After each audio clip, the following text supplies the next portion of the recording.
Hi friends, welcome to Kundapura ಹೆಣ್ಮಕ್ಳ life style. Friends, ಈ ಪ್ಲೇಸನ್ನು ನೋಡ್ತಾ ಇದ್ದರೆ ನಿಮಗೆ ಆಲ್ಮೋಸ್ಟ್ ಗೊತ್ತಾಗಿರ್ಬೋದು ನಾವು ಎಲ್ಲಿಗೆ ಬಂದಿದ್ದೇವೆ ಅಂತ. ನಾವೀಗ ಎಲ್ಲಿಗೆ ಬಂದಿದ್ದೇವೆ ಅಂತ ಗೆಸ್ ಮಾಡಿ ಫ್ರೆಂಡ್ಸ್.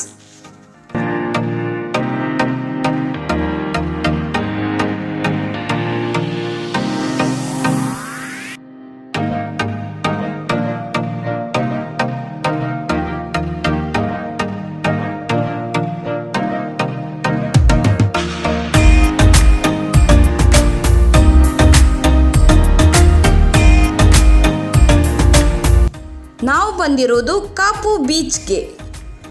ಕರಾವಳಿ ಕರ್ನಾಟಕವು ಸುಂದರವಾದ ಕಡಲ ತೀರಗಳಿಂದ ತುಂಬಿದೆ. ಇಂತಹ ಆಕರ್ಷಣೀಯ ಬೀಚ್ಗಳಲ್ಲಿ ಒಂದು ಕಾಪು ಬೀಚ್.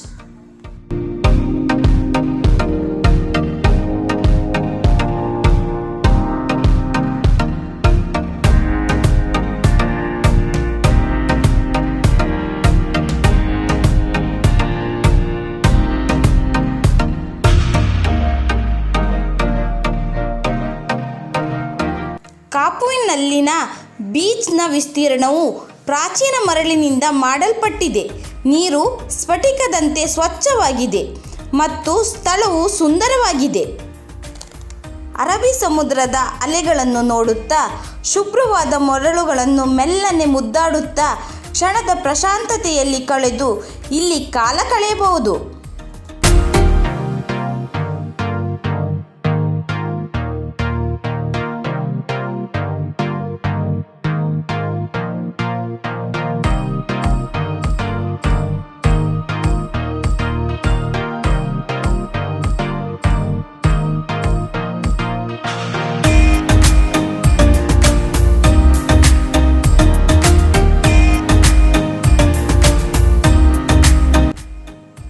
ಈ ಬೀಚ್ ನೀರಿನಲ್ಲಿ ಆಡುವ ಕ್ರೀಡೆಗಳಿಗೆ ಸೂಕ್ತವಾಗಿದೆ. ಇಲ್ಲಿ ಬೋಟಿಂಗ್, ಸ್ಕೂಬಾ ಡೈವಿಂಗ್ ಹಾಗೂ ದೋಣಿಯಾಟ ಕೂಡ ಆಡಬಹುದು.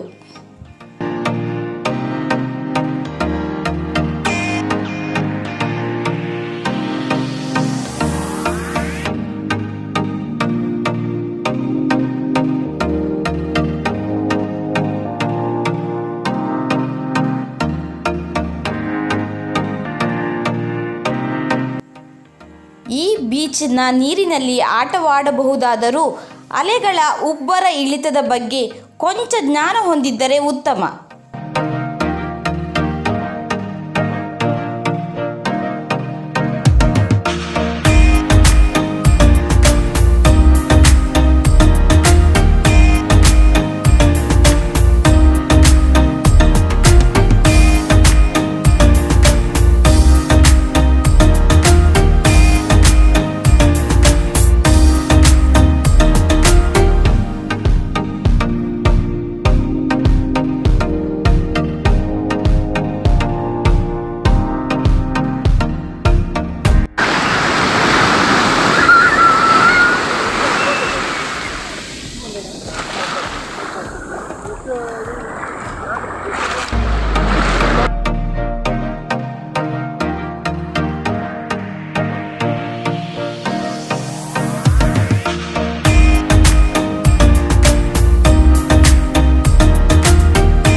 ಫ್ರೆಂಡ್ಸ್, ನಾವೀಗ ಬೋಟಲ್ಲಿ ಹೋಗ್ತಾ ಇದ್ದೀವಿ.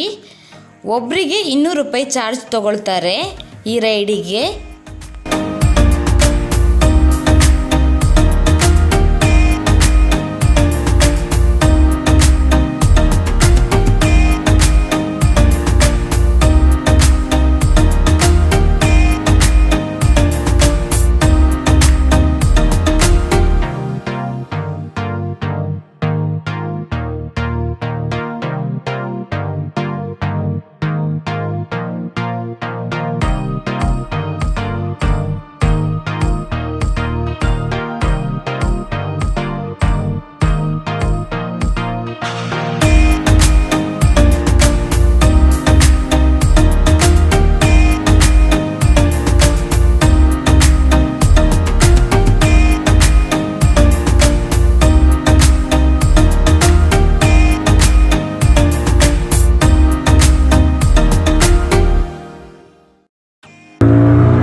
ಈ ಬೋಟಲ್ಲಿ ಹೋದ ಎಕ್ಸ್ಪೀರಿಯನ್ಸ್ ಅಂತೂ ಸೂಪರ್ ಆಗಿತ್ತು. ನೀವು ಒಮ್ಮೆ ಬಂದರೆ ಇಲ್ಲಿ ಈ ಬೋಟಿಂಗ್ ರೈಡ್ನ ಒಂದು ಸರಿ ಟ್ರೈ ಮಾಡಿ ಫ್ರೆಂಡ್ಸ್.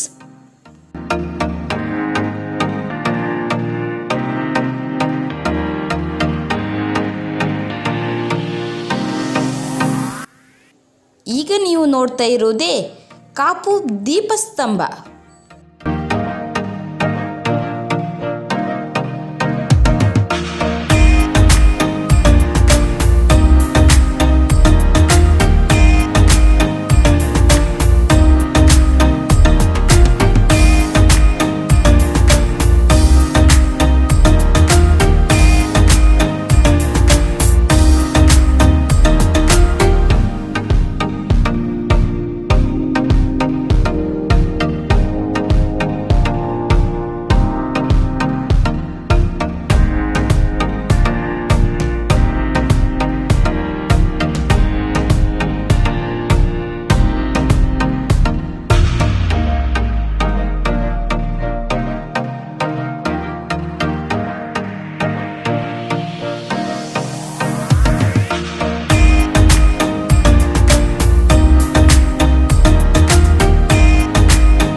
ಕಾಪು ದೀಪಸ್ತಂಭದ ಸುಮಾರು 100 ಮೆಟ್ಟಿಲುಗಳನ್ನು ಹತ್ತಿದ ನಂತರ ನಾವು ಈ ದೀಪಸ್ತಂಭದ ಮೇಲ್ಭಾಗವನ್ನು ತಲುಪಬಹುದು. ಇಲ್ಲಿಂದ ಕಾಪು ಬೀಚ್ನಲ್ಲಿರುವ ಕಲ್ಲಿನಿಂದ ಕೂಡಿದ ಹಲವಾರು ರಚನೆಗಳ ಜೊತೆಗೆ ಸುಂದರವಾದ ಸಮುದ್ರದ ನೋಟವನ್ನು ನೋಡಬಹುದಾಗಿದೆ. ಲೈಟ್ ಹೌಸ್ನ ಕೆಳಭಾಗದಲ್ಲಿ ಪ್ರವೇಶ ಶುಲ್ಕವನ್ನು ಪಾವತಿಸಬೇಕು. ಕಾಪು ದೀಪಸ್ತಂಭವನ್ನು 1901ರಲ್ಲಿ ನಿರ್ಮಿಸಲಾಯಿತು. ಬಂಡೆ ಮೇಲೆ ನಿರ್ಮಿಸಲಾಗಿರುವ ಈ ದೀಪಸ್ತಂಭ ಶತಮಾನ ಕಳೆದರೂ ಸುಭದ್ರವಾಗಿ ನಿಂತಿದೆ. ಪೂರ್ವಜರ ನಿರ್ಮಾಣ ಕೌಶಲ್ಯಗಳ ಹಿರಿಮೆಯನ್ನು ಸಾರುತ್ತಿದೆ. ಹಿಂದಿನ ಕಾಲದಲ್ಲಿ ಉಪಗ್ರಹ ಆಧಾರಿತ ತಂತ್ರಜ್ಞಾನ ಮತ್ತು ಮಾರ್ಗದರ್ಶಕ ಇರಲಿಲ್ಲವಾದ್ದರಿಂದ ತೀರದಲ್ಲಿರುವ ದೀಪಸ್ತಂಭಗಳು ಹಡಗಿನ ನಾವಿಕರಿಗೆ ದಾರಿದೀಪವಾಗಿದ್ದವು.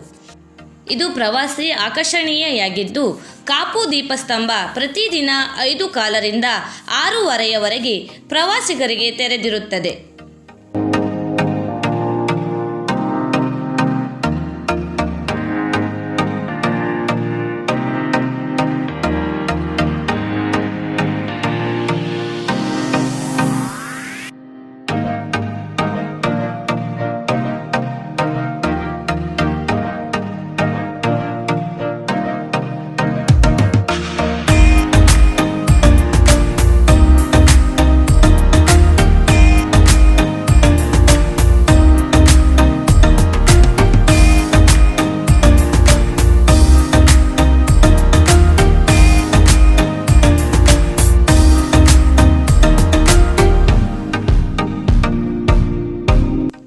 ಕಾಪು ಕಡಲ ತೀರದಲ್ಲಿರುವ ಲೈಟ್ ಹೌಸ್ ಬ್ರಿಟಿಷ್ ಆಡಳಿತ ಕಾಲದಲ್ಲಿ ನಿರ್ಮಾಣಗೊಂಡಿತು.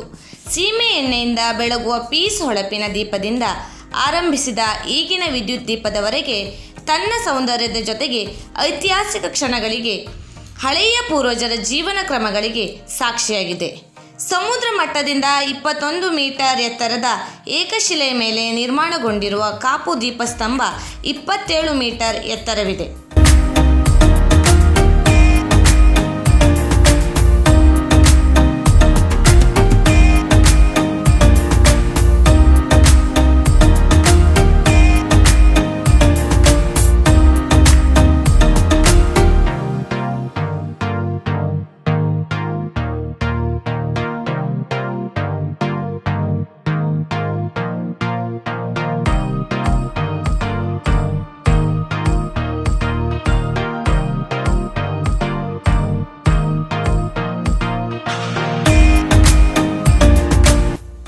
ದೀಪಸ್ತಂಭಗಳು ಈಗ ಪ್ರವಾಸಿ ತಾಣಗಳಾಗಿ ಗುರುತಿಸಿಕೊಂಡರೂ ಒಂದೊಮ್ಮೆ ಹಲವರ ಜೀವನಕ್ಕೆ, ಜೀವನ ಕ್ರಮಗಳಿಗೆ ದಾರಿ ತೋರಿದ ಬೆಳಕು ಅದು. ಸಮುದ್ರದ ಏರಿಳಿತಗಳ ಮಧ್ಯೆ ಕೇವಲ ಅನುಭವಗಳ ಮೇಲೆ ದಿಕ್ಕು ಕಂಡುಕೊಳ್ಳುತ್ತಿದ್ದರು. ದಡ ಸೇರಲು, ದಿಕ್ಕುಗಳನ್ನು ಅರಿಯಲು ಗುರುವಾಗಿ, ದಾರಿದೀಪವಾಗಿ, ಭರವಸೆ ಬೆಳಕಾಗಿದ್ದು ಇದೇ ದೀಪಸ್ತಂಭಗಳು.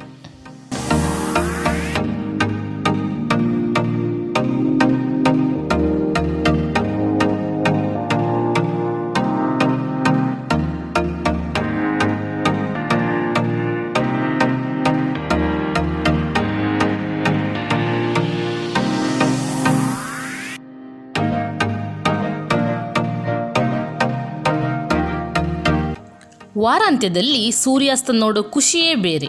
ರಜೆಯ ಮಜದ ಜೊತೆಗೆ ಸೂರ್ಯಾಸ್ತ ನೋಡಬೇಕಾದರೆ ನೀವು ಒಮ್ಮೆ ಕಾಪು ಬೀಚ್ಗೆ ಬರಲೇಬೇಕು. ನಮ್ಮ ಈ ಸುಂದರವಾದ ವಿಡಿಯೋ ನಿಮಗೆ ಇಷ್ಟ ಆದರೆ ಪ್ಲೀಸ್ ಲೈಕ್, ಶೇರ್, ಕಮೆಂಟ್ ಮಾಡಿ. ಹಾಗೆಯೇ ನಮ್ಮ ಚಾನಲನ್ನು ಸಬ್ಸ್ಕ್ರೈಬ್ ಮಾಡಲಿಕ್ಕೆ ಮರಿಬೇಡಿ. Thank you.